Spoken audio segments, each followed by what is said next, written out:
This is continuing coverage of United States versus Sean Diddy Combs from the Hidden Killers podcast and True Crime Today.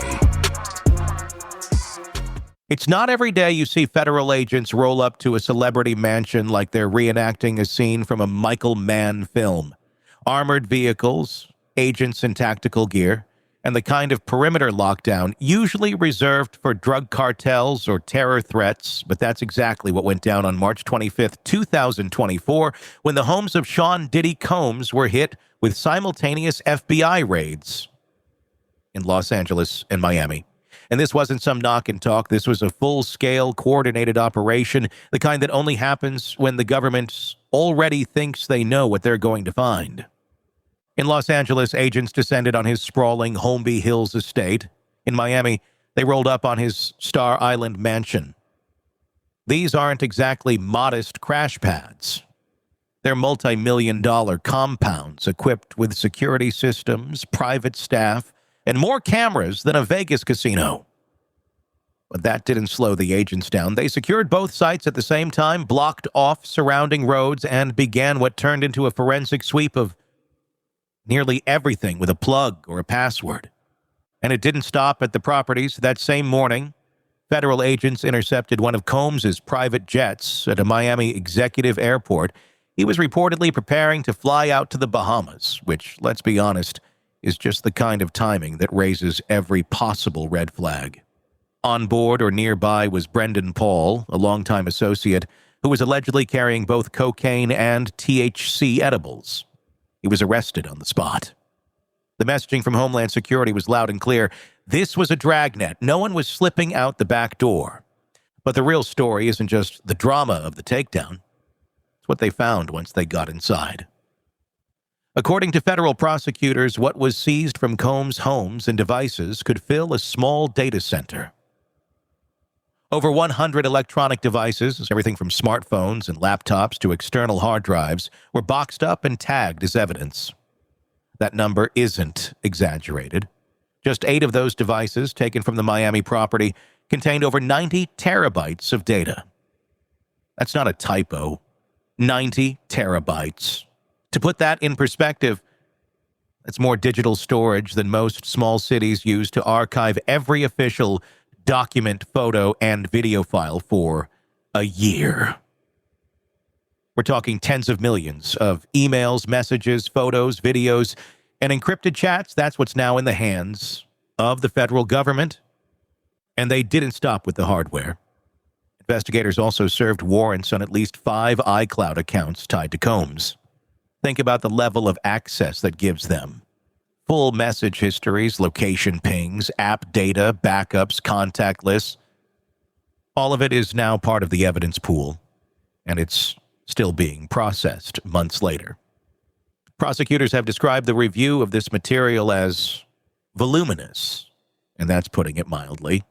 They even told the court that some of the devices were so new, or in some cases so old, that they were having technical problems just trying to extract the data. Some were encrypted, some damaged, but they're working through all of it methodically. Now let's talk about what else they found. Because it wasn't just devices. Inside the homes, agents discovered over 1,000 bottles of personal lubricant and baby oil. Yes, over 1,000. You don't need to be a detective to understand that's not for personal moisturizing.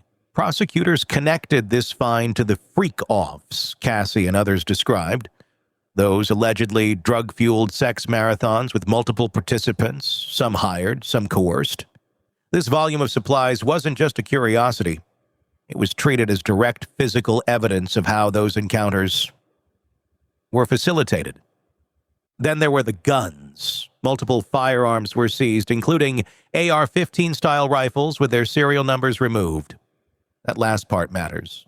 Removing or defacing a serial number is a felony by itself, and it's often done when someone doesn't want a weapon traced back to them. These weren't hunting rifles.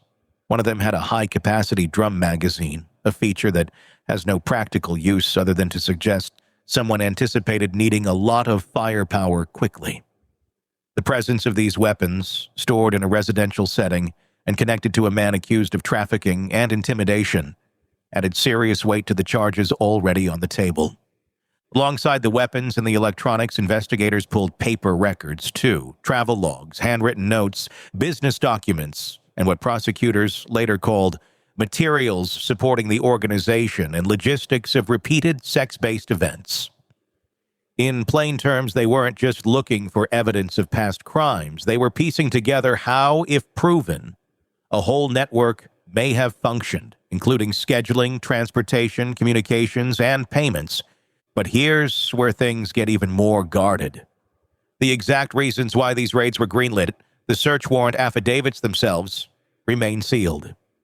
Combs' attorneys filed a motion challenging the legality of the searches, but the supporting materials are so heavily redacted that the public doesn't know what specific evidence was presented to the judge beforehand. We don't know what witnesses were cited, what tip-offs led to the timing of the raid, or whether informants were involved. All we know is that a federal magistrate agreed there was probable cause to believe that evidence of criminal activity could be found in those locations. The secrecy doesn't end there, because even after months of review, much of what was seized still hasn't been described in open court. That includes any footage recovered, any chat logs, any private recordings. Some of the seized material may never see the light of day unless it's introduced at trial. Prosecutors have asked the court to issue protective orders over parts of the digital evidence, especially anything involving non-consenting participants or potential victims. So while we know what categories of evidence exist, we don't yet know what any of it actually shows. The raids themselves were a turning point in the investigation.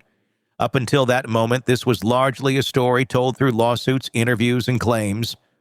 Disturbing claims, yes, but claims nonetheless. When federal agents showed up with warrants, kicked in doors, and walked out with mountains of hard evidence, it signaled that this wasn't just about accusations. It was about what could be proven. And it's worth noting that nothing seized has been excluded yet. Combs' team is pushing back, trying to suppress the evidence by arguing the warrants were overly broad or obtained through questionable means. But until a judge rules otherwise, everything collected, every device, every message, every shred of physical evidence is on the table. The government now holds the receipts, but collecting the evidence and proving what it means in court are two very different things.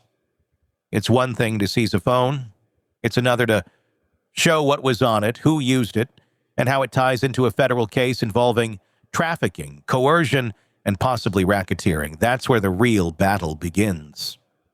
When federal agents pulled over 100 devices from Sean Diddy Combs' homes, along with stockpiles of lubricants, illegal firearms, and a personal archive's worth of business records, they weren't just building a case around individual moments. They were tracing the shape of something much larger, what the government now frames as a criminal enterprise. That's the language they're using. Not misconduct, not impropriety, but enterprise. A coordinated system allegedly designed to exploit, silence, and control. Let's start with what might seem like the strangest piece of the puzzle at first glance. Those 1,000-plus bottles of personal lubricants and oils pulled from various spots across Combs' properties. To the average person, that could sound like a joke, but prosecutors aren't laughing. They see it as logistical support, material infrastructure for what multiple women have described as orchestrated multi-participant sex acts held at Combs' homes and in hotels across the country. Cassie Ventura and other accusers referred to these gatherings as freak-offs, and not in a casual way. The government's claim is that they were repeated, deliberate events involving paid participants, coerced victims, and a controlled environment, one that included drugs, surveillance, and emotional manipulation. The presence of these items in such excessive quantity supports that narrative. It's not about the bottles themselves. It's about what they suggest, a routine. Next comes the issue of travel. What investigators are looking for and what they believe they found in part is documentation that people weren't just showing up at these events by coincidence. They were being flown in. Travel logs, subpoenaed jet manifests, and hotel receipts appear to show a pattern of cross-state transportation, which, under federal law, is a central component of sex trafficking charges. If a woman is moved across state lines for the purpose of a commercial sex act, especially under coercion, fraud, or force, that fits squarely into the statute. And in this case, prosecutors say the digital evidence backs it up. They're not relying solely on statements. They have calendar invites, flight bookings, and communications allegedly setting up the entire operation. And then there's the money trail. Part of what makes a case like this prosecutable under racketeering or trafficking laws is proof of organization, evidence that the activity wasn't random or casual, but structured. Prosecutors have hinted at financial records that tie Combs to payments for sex workers, including through intermediaries. If those payments were laundered through companies or masked as business expenses, they may also speak to concealment. And that's where things start to edge into conspiracy territory. Because now it's not just about what happened, it's about who else knew, who helped make it happen, and who tried to keep it quiet. Control is the second prong, and here digital surveillance is key. Among the seized materials, prosecutors say they've found communications suggesting Combs tracked the whereabouts of women in his circle, monitored their phones, and in at least one case accessed private medical records. Cassie Ventura testified that after undergoing an MRI for memory issues, her results somehow ended up in Combs's hands. That's not a casual detail. If prosecutors can prove he had insider access to her healthcare data without her consent, it could demonstrate not only a gross invasion of privacy, but a calculated effort to monitor her psychological state. That kind of control isn't just possessive, it's weaponized. Seized footage, if it exists in the form prosecutors describe, could take that one step further. Multiple accusers say they were recorded during sex acts, sometimes without consent, and that Combs later used those recordings as leverage, implying that if they spoke out, the videos would find their way to the public. That's the blackmail component. And if prosecutors can tie recovered video files to these accounts, if metadata shows they were stored, accessed, and perhaps even shared, it becomes more than abusive behavior. It becomes a coercive tool, a mechanism of silence, which is exactly what federal sex trafficking and obstruction laws were designed to prevent. The firearms are another anchor in the case. When the FBI found AR-15-style rifles at Combs' property, the issue wasn't just that they were there, it was that their serial numbers had been removed. That alone is a federal offense, but prosecutors are using it to argue something broader, that Combs maintained the capacity to intimidate. Allegations from accusers claim that weapons were shown or brandished during arguments, and that bodyguards and his employ used fear, and sometimes violence, to ensure compliance. If the presence of those guns can be tied to any of those incidents, even circumstantially, it supports the government's framing of Combs as someone who didn't just control with money or status, but with the implied threat of force. So that brings us to the drugs. Cassie and others have testified that they were given MDMA and other substances before and during these freak-offs, sometimes knowingly, sometimes not.